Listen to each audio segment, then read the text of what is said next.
Hey, and welcome back to another episode of All Brucked Up. You got a lot. Every time there's an intro, every time you do the intro, it always ends up sounding like you're just.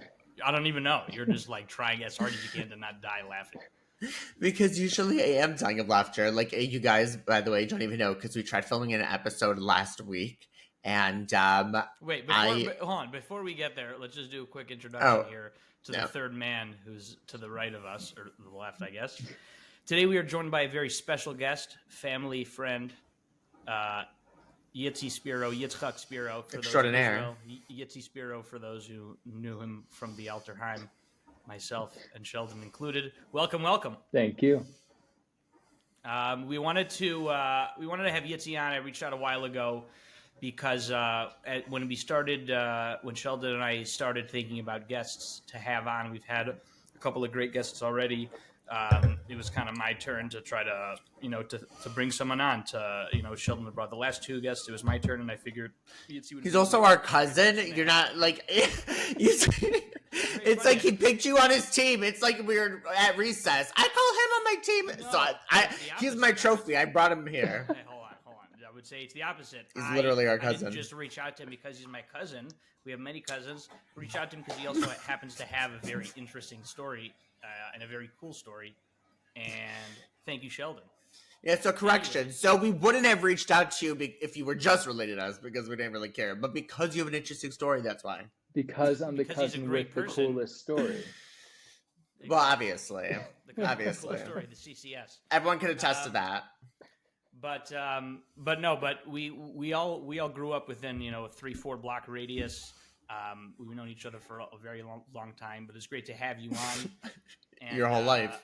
Your whole life. That's true. No, his whole life. Right. Okay. Anyways, moving on. What Sheldon was trying to say before was that last week we tried filming an episode on Tuesday. We were supposed to have an episode on Tuesday. Sheldon was supposed to do the introduction, and it took about 35 minutes of him dying of laughter every single time he did No, because he was making me laugh, and then when you get to that point where you're laughing so hard you literally can't catch your breath, you feel like you're about to die, and then you're so that's literally where I was in that moment. Mm-hmm. I literally had no idea what was happening. I literally was crying, falling off my chair. We did about 4 or 5 takes before Akiva had some technical issues. I'm not saying it's because he doesn't use a Mac, but it's because he uses a Mac. And then yeah. So technical difficulties, and then it was like Independence Day in Israel. It's definitely not the glass of wine in the bowl right before the filming. Yeah, you gotta love Cheerios and a glass of wine. Is this still the same Mac that you had for your bar mitzvah gift? It lasted me a long time. That gift from Auntie Debbie. Thank you very much. It's in my room in Efrat. I still have it. No, I still have it. No, you don't have it. It's in my room for some reason. I have so much of your stuff. No. There when they moved the stuff from Chicago to Israel, they probably just packed it in there. But I do still have it. I just don't use it anymore. I'm on Windows. Not on GarageBand anymore.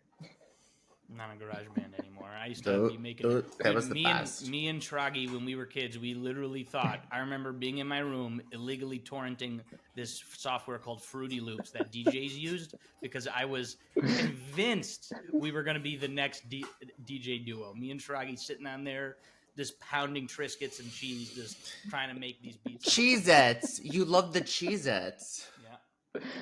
Oh, God. Triscuits and cheese. You did not have time to be slicing up no cheese to put on the Triscuit, Akiva. You had Cheez-Its. You gotta make sacrifices. You gotta make sacrifices in life. For the things you love. For the things that you love. And I had to put away my dreams of being a DJ to because of my pride. And that's how David Guetta ended up getting a career, because you set yourself aside. I set myself aside, and I said, listen, let's put David in the spotlight. Let's let him have the deal. Right? Let him do his thing. And you're welcome. I'll just take the quiet, easy road. Worked out for everyone. That's how we do it. Yeah. But it's all of us. Just to open it up, not to take away from Yitzy's telling, but just a little bit before we get into it. Yitzy obviously not obviously, no one knows him yet, or unless the people who know him are watching this, but Yitzy made Aliyah and joined the army by himself. which is something that when I was a kid, I wanted to do it. I didn't really get the chance to do that. I was in yeshiva there for a while, but I always was very impressed and inspired by those who did do it. I actually moved to Israel just shortly before Yitzy, so we both came with a dream, and he went to the army, and I really supported him. Exactly. Yeah, Sheldon was paying honor to his country via his various makeup contracts and deals. Just the contribution of arriving.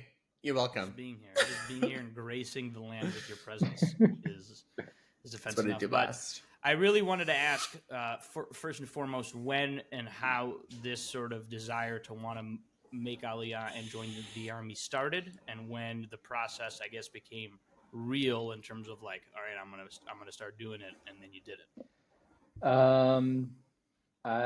Jeez, Montel Williams, that was good. I realized I wanted to move to Israel when I was in yeshiva here after high school. I went to AJ, Ataret Yerushalayim, and when I was here, I just fell in love with Israel. I liked how Judaism, it's obvious Judaism is still a religion here. Obviously, it's the main religion here, but it's more the way of life here. Like it's the nationality. Like everyone knows like what all the chagim are. The governments have off on the chagim and Shabbat. Nobody works. I mean, people work, but it's known that that it's accepted that you don't work. No one gives you a hard time about it. And I just felt at home because of that. And the people are, I don't want to say that they're nicer in Israel because it's definitely not true, but they're a different breed. A different breed, yeah. And decided I wanted to live here. In a good way. In a good way. And since my makeup skills aren't as good as Shalom's, the only thing I could contribute to the country was my service. So I made Aliyah and joined the army. Yeah, and I vicariously did that through him, so thank you for that. Was it weird? I mean, obviously you had family in Israel, but was it weird being away from your family and like that way for so long?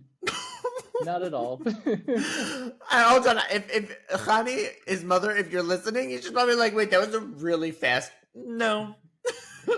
The reason why it's not hard is because I didn't live at home from when I was 13. I went to Wisconsin for high school. When I finished high school, I came here for a year. When I came back, my mother had already, gotten remarried to Maishi and lived in Detroit, and I was still in Chicago. So I'd already spent most of my life not living at home. It evens out to about the same amount of time, living with my family, without my family. I totally get that. So it wasn't, I mean, the only thing that changed really was the country, not really as much as living far away from my family. And as much as you liked the Israeli culture, did you feel like a culture shock at all in the beginning? Oh, 100%. 100%. The first thing that hit me was that there are seasons for different vegetables and fruits. That was a big knockout for me. Couldn't just go get strawberries whenever I wanted. Or blueberries were like literally treasure. Mm-hmm. Treasure. Mm-hmm. Oh my God. Yep. Hold on. So you were 18 then when you moved. You were 19. I was 20 when I made Aliyah. You're 20 when you made Aliyah. Yeah. So crazy time flies. Which unit in the army did you go into? I went into Kfir, which is just a regular infantry unit. Are you down with like babies? I'm just kidding. Wait, what? Infantry. Oh. As the only father of the three of us, Akiva, you should figure that one out. I know, right? Like, wait, what are those? Like, what was that? Yeah. So it's a basic infantry unit. What does that mean? You go in? I mean, yeah, we go in. I didn't get to do the going in part because at the end of training, I had back issues. I've apparently had scoliosis my whole life, just didn't know about it. Oh my God. And became a big issue in the army. A lot of carrying things around on your back and no relief, as they say. And so I ended up dropping out of the infantry unit, and I became a combat medic for the commander's course. So no, I didn't go in at all, but I did a lot of putting on band-aids and putting IVs into people. But how Yeah, oh, sorry. How was like the actual like training part of it? Like, you have to go through like basic training before you actually get like entered into, like, I remember you were Right. like going through all of it, and like you didn't know which, group you were going to be in. Like, how was all of that? Like, you had to be in like Hebrew learning classes. Like, you were just like, you were thrown into being in a new country and going to the army. Like, that's a lot to take in at once. So Olim Chadashim, whose Hebrew isn't up to scratch yet, they send us to a base called Michve Alon, where they do a Hebrew course. It's not called Ulpan. They're very adamant about that. It's not Ulpan, it's a Hebrew course. Maybe I should have went to that. Now, is Ulpan like not considered good? If you went to Ulpan, Ulpan's not that great. No offense, Ulpans. I love you all, I but don't know why they're so obsessed about not calling it an Ulpan, but it wasn't your Ulpan. Hebrew's pretty darn good. But the main thing you learn on that base is basically you've got soldiers there from all over the world who don't know Hebrew yet, so the only thing you end up learning are the other languages. Because no one knows Hebrew, they're all trying to communicate, so we all just end up cursing at each other in our own languages. So you just, learn how to curse in Russian and French, and you don't learn any Hebrew at all for 2 months. It's kind of like that when you're driving down the streets here. Also, people are also just yelling at each other, cursing in different languages. Exactly. Yeah. So while we're there doing the Hebrew course, we also had the lowest level of basic training, which is called Efes Shtayim, where basically you just, they teach you what a gun looks like, how to take it apart, and you shoot off a couple rounds. It's like elementary school in America. Exactly. The one thing though is they gave us long M16s, which were the guns that they used in the Vietnam War. Right. They're not used anymore, except for in the Israeli army for the units that are doing the most basic training. And they're called M16 longs. They're very long. And whenever you run, what's the main weapon now that soldiers are so given? you've got, it depends what unit you're in. Some units get the M4, which is very similar to an AK-47. I actually know very little about guns, but from what I understand, AK-47s and M4s are very similar, if not the same thing. So that's obviously very popular all over the world. It's not an Israeli gun, but there's an Israeli gun called the Tavor, which other units use those. There's the Tavor, there's the Mikkel Tavor, which is a smaller Tavor. And it's an Israeli gun, and the point was that no other countries would be able to take the gun and be able to use it for other parts for their own guns, because it's a completely different piece of machinery. When I was in Kvir, I had the M4. Yeah, that's the gun I had. That's pretty badass. Mm-hmm. Are you still in touch with the friends you made it in training and going through the army? The people I was in the army with specifically, no.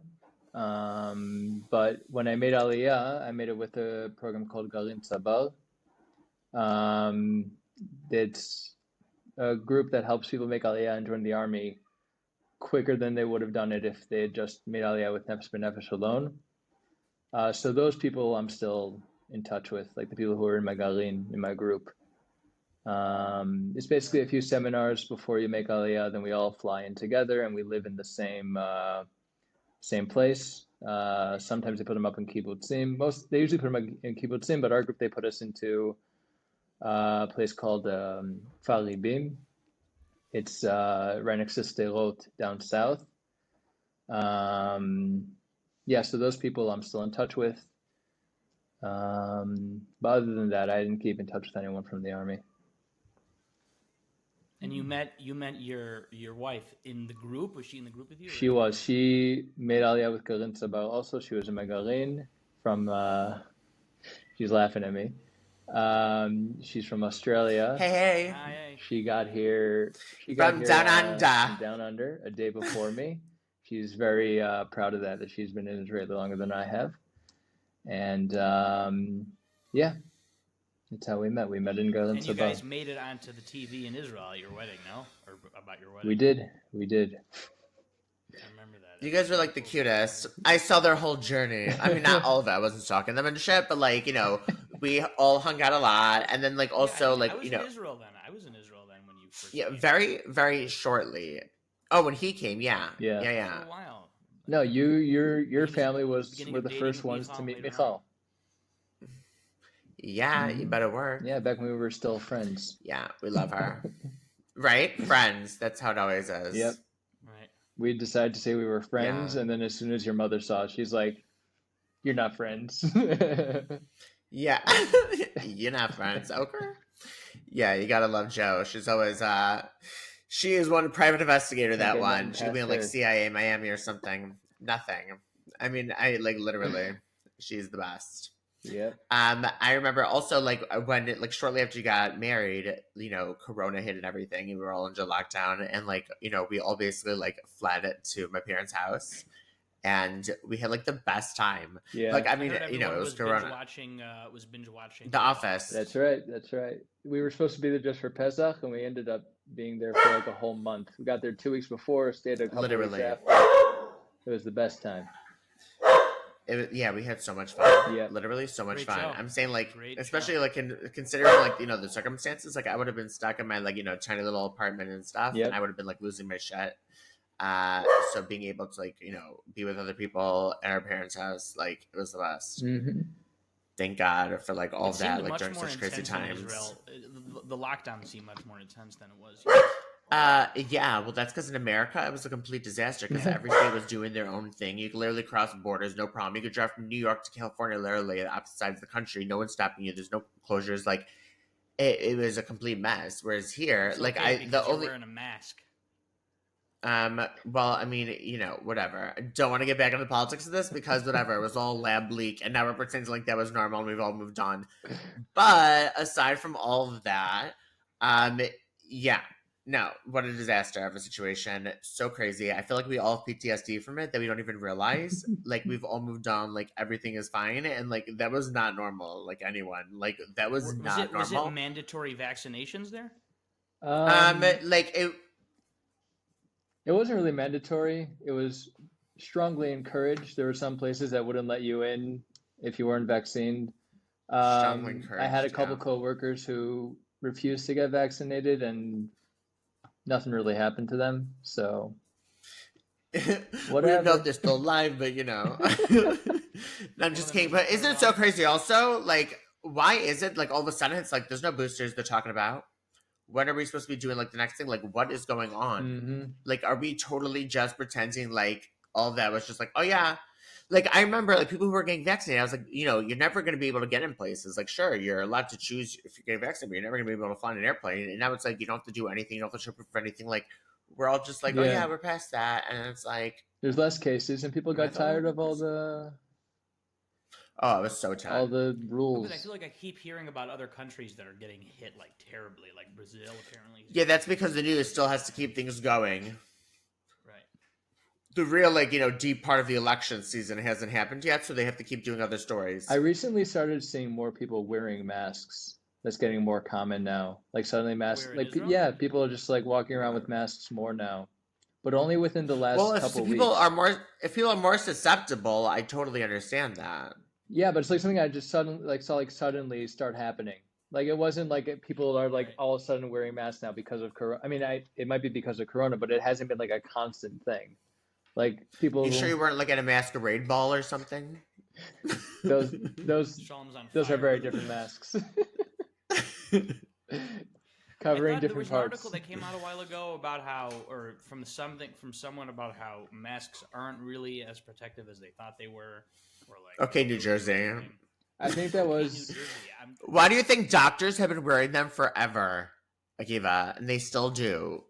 It wasn't doing anything to stop the spread or mitigate the spread of COVID. Well, how do you figure?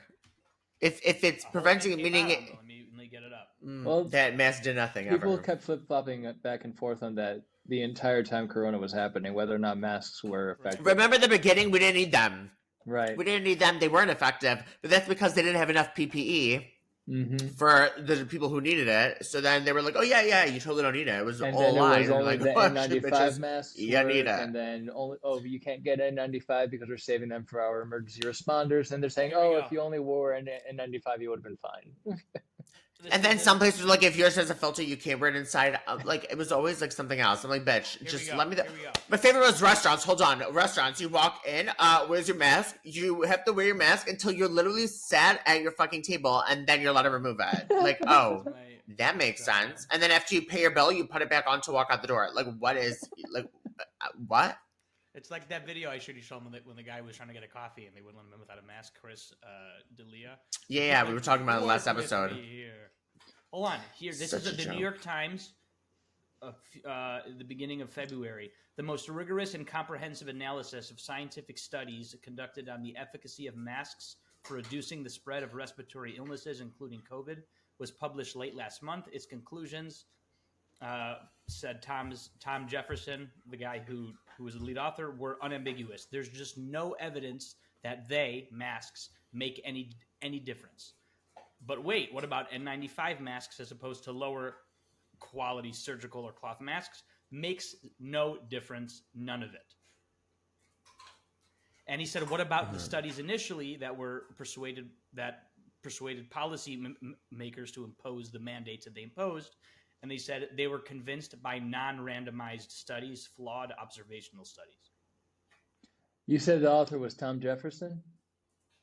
Right. That's the first thing I picked up. I don't know if I gotta be a trust that shit. I'm like, what is happening with that? Like, really? This is from the The Onion? Library. This is published by the New York Times by Brett Stevens on February. Oh, well, 1st. Brett, I want to see your like scientific evidence or whatever. Show me that study, bitch. Where is the data? It was And intensive. of course, ABC's article is called "Masks Are Effective, but Here's How a Study from a Respected Group Was Misinterpreted to Say That They Weren't." Of course. What a title. What is it? CNN versus Fox News? Yeah. Ridiculous. Oh my god, what a mess of like everything. Absolutely. Everything. So have either of you seen Rough Diamonds on Netflix? No. Are you joking? Have you heard Oh my of it? god. 'Cause I've heard of it, but I haven't seen it. What show is it? What's it Have about? you heard of it? It's called Rough Diamonds. It's about this like Hasidic family in Belgium, in Antwerp. It's a real And story. their It's last like name is real- it's last name is followed the real Wolfson. story. No? I don't know about that. I mean, it seems like it could be. I feel like I know 3 people with a similar story. But it basically follows this like it starts off like crazy, but like basically it's like this Hasidic family in diamonds, all this crazy shit's happening, and like they're trying to do the right thing, but they're also doing bad things, trying to do the right thing, and it's so crazy, but it's so good. And like, there's some things that they don't get so on par when it comes to Hasidim. Description of anything I've ever. Because I don't want to give any spoilers. That's why I'm trying not to like give any People spoilers. that want to do the right thing, but they're told to do the wrong thing, but really they're kind of trying to keep doing the right thing. You know what I mean, though, right? Yeah. Thank you. Pretty sure Michal watched it, and actually. you see, because she has good taste, She has the and best it's like really crazy. Really like it. So highly recommend. Shout out Rough Diamonds, and I'll take some Rough Diamonds. Honestly, Netflix doesn't have a great track record with Jewish shows. I feel like, But that's my favorite type of show. actually, Sheldon. The show where it's people trying to do the right thing, but they do the wrong thing, and they really do the right thing afterwards in the end. It's the best. It's like the right niche thing I'm looking for.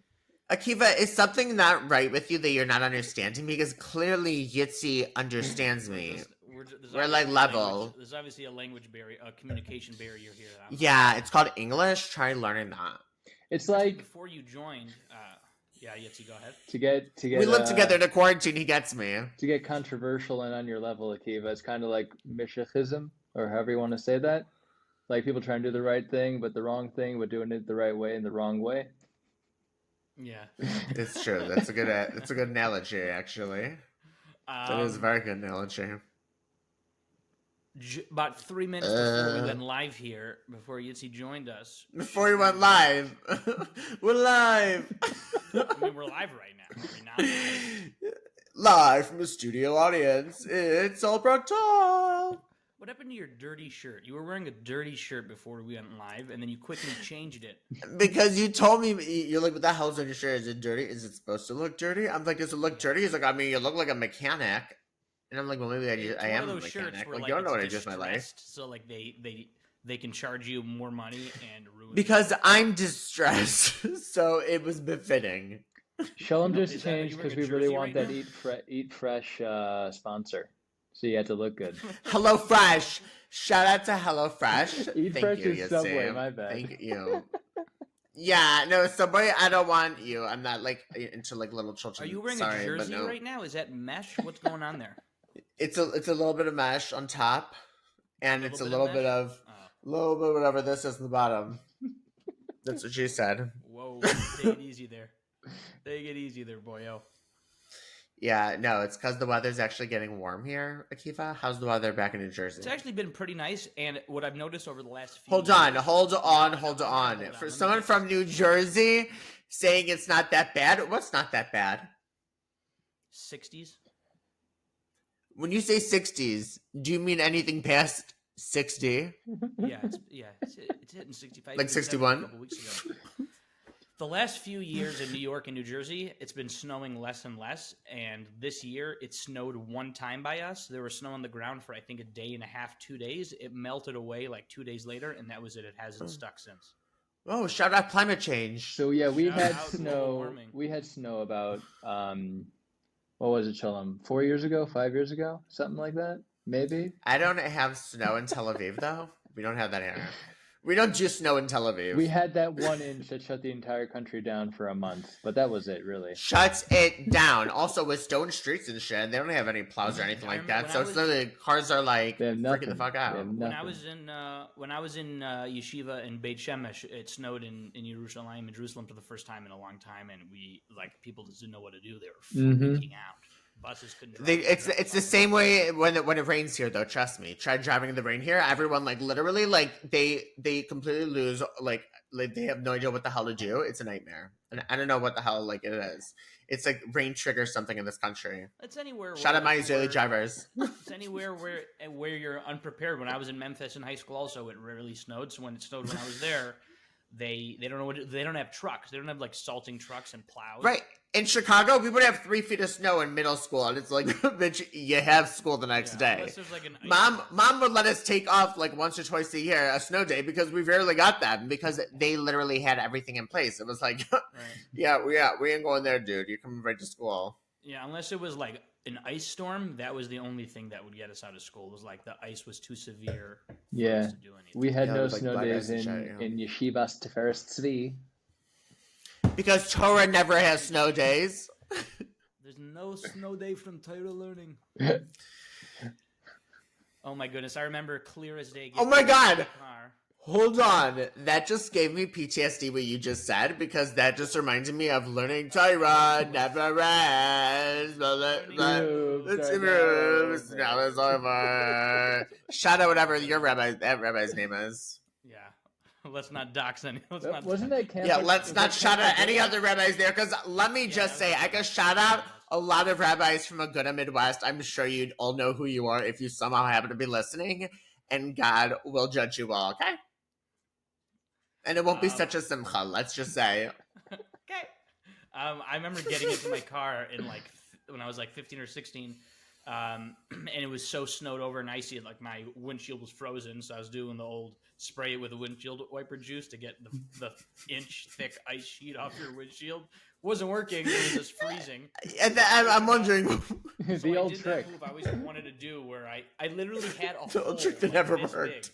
I had a hole this big of kind of where I could see through the windshield. So I was sticking my head out the window and driving to school. It was only 7 minutes away. I didn't want to be late. And as I'm getting over the bridge, going from McCormick to McCormick bridge. and Devon. I'm going over the bridge towards Great Chicago. Hold on, I'm going up the Ted, bridge. the and bridge. I tried to hit the brakes, and my car doesn't stop; it slides. I just hit a dude in front of me like gently. I like freak out, and then he just drove off, and that was it.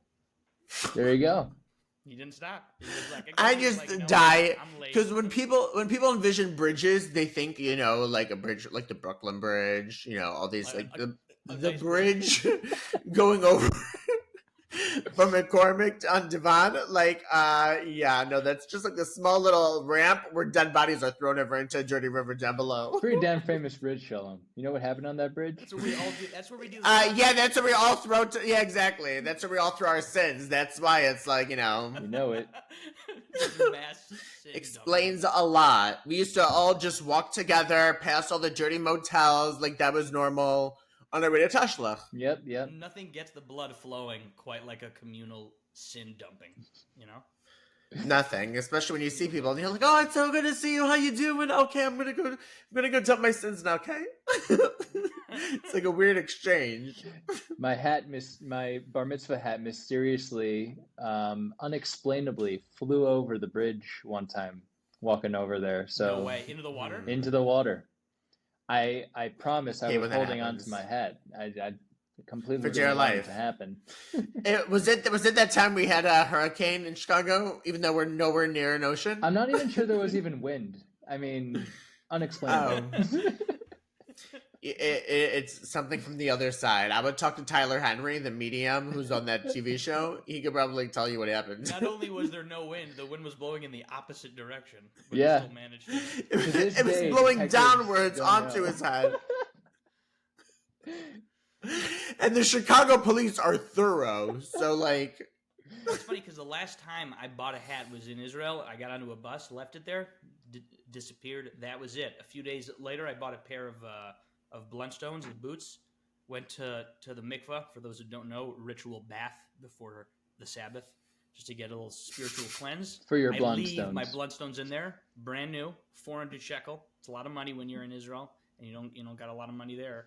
400 shekel, leave them there. I left them by accident, went back to get them, gone. So now there's you left them there. This guy who's wearing a brand new black hat, got a nice pair of Blundstones, and he's going around mikvahs stealing people's things. So the moral of the story is, everyone, you should just donate a sick pair of gear to a homeless man near you. See, Dress Sheldon, them up style. only you would get that out of it. Like, I was thinking just Right. don't go to the mikvah, but you're a bigger Next time man. you stop at a red light, give him some Nikes. I'm totally getting canceled. I'm sorry, y'all. I know. Sheldon really is. It's funny because being who he is, you'd expect him to be the most PC one of us, but he's probably the least PC one in our family. First of all, I don't think there's like a least PC. It's not like I'm anti-racism and all that kind of stuff. I just think with the He's PC getting culture, real serious, real no, because what PC culture has become in America, I think it's ridiculous. I joke about myself, like I've said before. Like, I love Joan Rivers, like, because she would mock anything, everything. Nothing was off limits, including herself. And I think like life is really crazy. Everyone has their shit. No one has it easy. Everyone thinks like, oh, they have it so easy. Oh, they're the cutest couple. Everyone has their shit. Nobody has it easy. Rich, not rich, doesn't matter. So in life, it's either like, as I've gotten older, it's either you can literally be depressed and go through life wallowing or being bitter or anything like that, and you could just cry about it. Or life, you could just like, you could joke around it. We all do that where it's like, you make a joke about it because you can either like laugh or cry, and there you go. So I feel like that's the whole thing about it. We can't take ourselves too seriously. And when it comes to jokes, it's very different than when someone is innately a racist or homophobic or anything like that, where it's coming from a negative place. Those are the people that should be fought against, not people who making a joke and they don't have bad intentions. That's just bullshit, and it's wasting everyone's time, and it's not bringing change anywhere. The end of my speech. Okay? Tangents with Sheldon. We should have like a sound bite in there we could play. Yeah, you have a sound bite. You should have thrown in the clapping one, Akiva. What the hell? Throw in a clapping one. I want a clapping for my monologue. I just sound gave. bites. Seriously, like literally, do you not have this on hands? What the hell kind of host are you in Riverside? There you go. It's our live audience, folks. Oh, they cut out all the same exact time there. The timing was great. Perfect comedic timing. Organized. You're like, now sit your ass down, okay? Hold on, so Yitzy, what are you up to now in Israel? You're post-army, you're married, you're rocking the Viking look. Where are you at? He has an adorable cat named Cow. And we just got a new cat actually. No way. Yeah. Oh my god, you didn't tell me. Mm-hmm. We got a Girl, new cat. boy. She's a girl. Her name is Sassenach. Sassenach? Have you guys watched Outlander by any chance? No, I Outlander? thought that was a city in New York. Sassafras? Oh. Sassenach. It's Old Gaelic for Outlander. Oh, I know gay. I don't know lek though. It's Oh yeah, no, never mind. That did not work basically the a way I show wanted it where to work. someone traveled back in time and they called her Sassenach, which means Outlander, outsider, that kind of thing.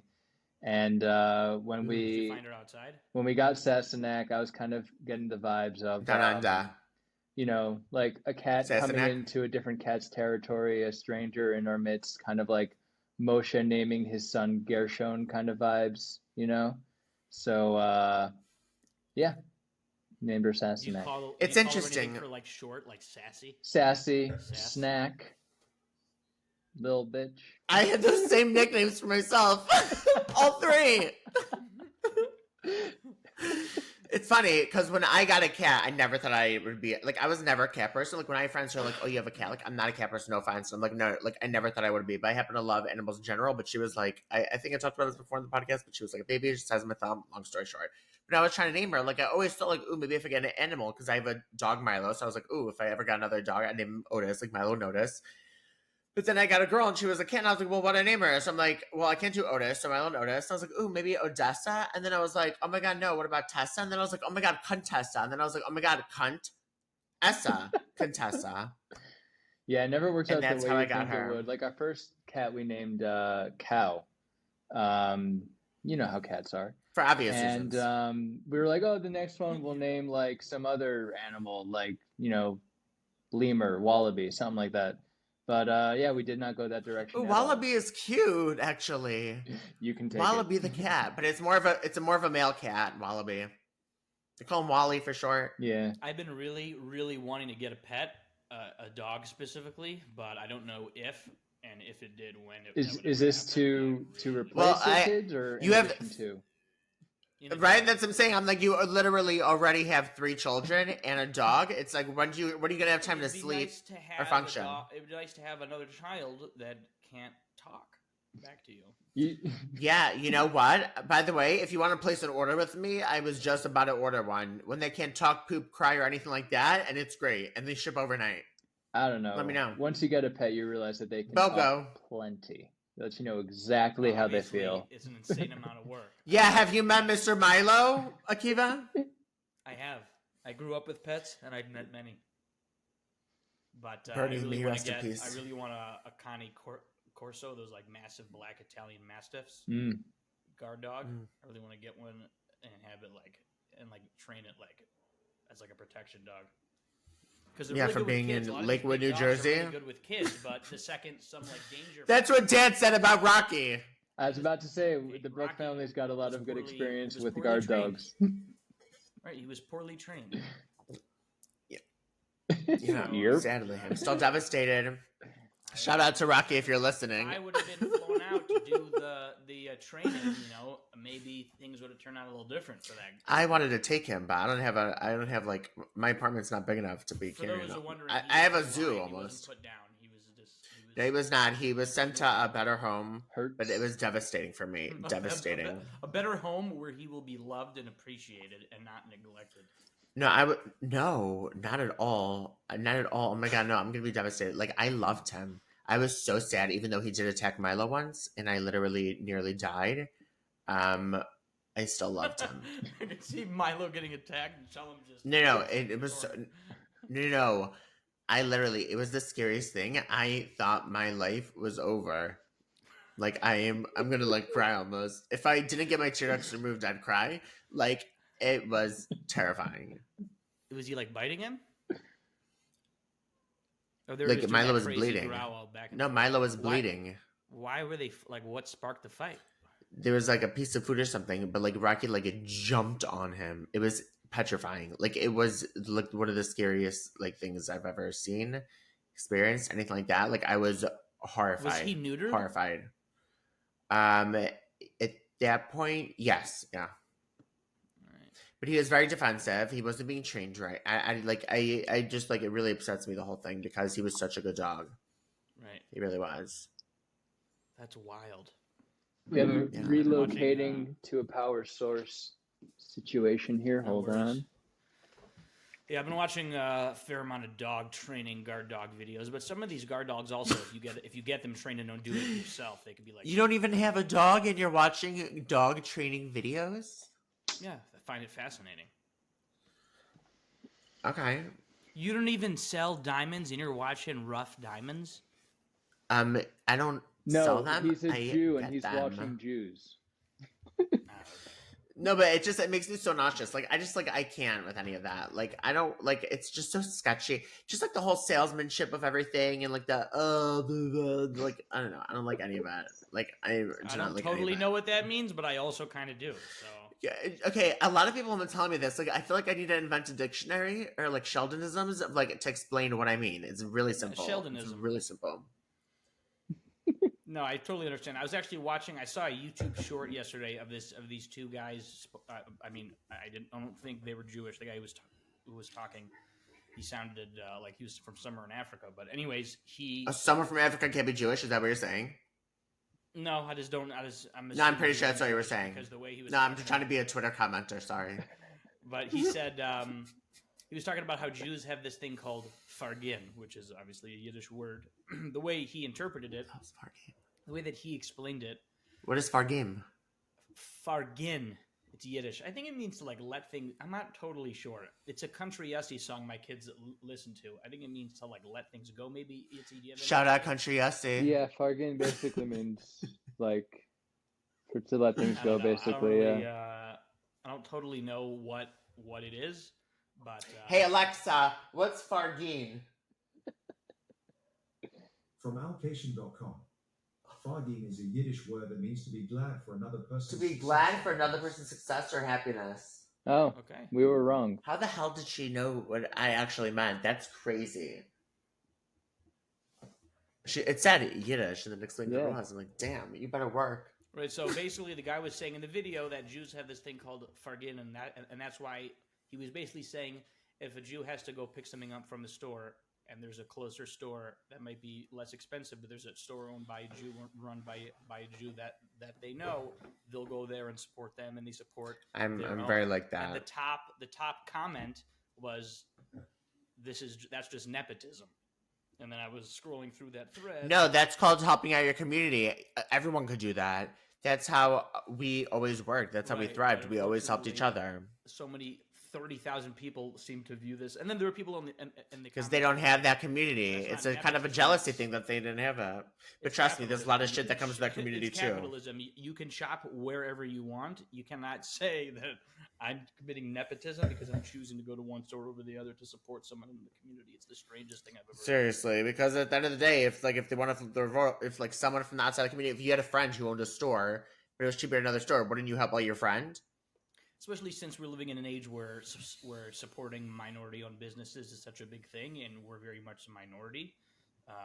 So to support our own businesses should, I feel like, be viewed as something positive. But I guess it's nepotism. Nepotism is a huge thing for sure in Israel. Yeah, well, I'm not rich enough to like go for that. So unless someone's gonna nepotize me, like no.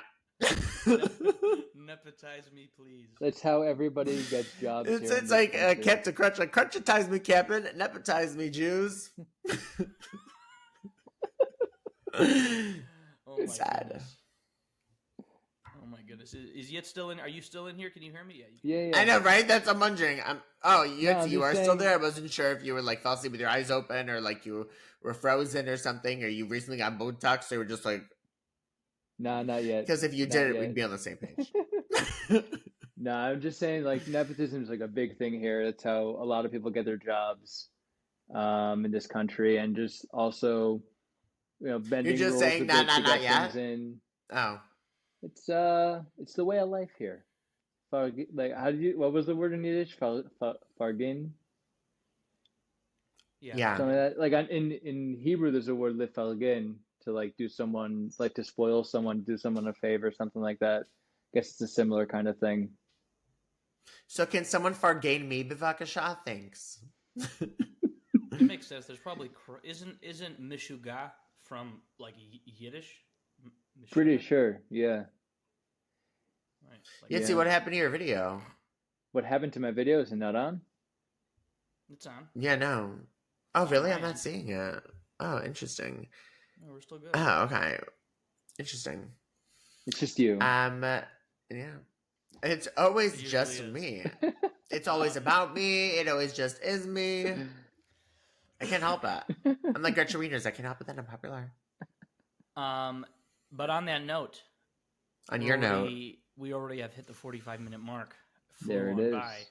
Sorry, Yitzy, your time is up. Now we're gonna send you back into the dark abyss. Bye. Bye. It'd be crazy if you cut out right then and that was the end. That would have been the power of Sheldon. Back off, okay? Banished. But no, it was great having you. Great catching up, speaking, hearing more about what's going on and what to do. Yeah, See you we'll soon. probably see you at like at a family reunion soon or Probably. something. Right. Thanks for having me. No, but we should hang out soon. We haven't hung out in a while. Let's hang For out soon. sure. Have dinner or something. And Yeah. send my love to Michal Will and do. Cow and Sassy. Sansnack. Yeah. All right. Alrighty, have a good one, Well, everybody. thanks good so one. much for Thanks for watching, having me, everyone, guys. and stay tuned for the next episode. Bye. Bye. Bye.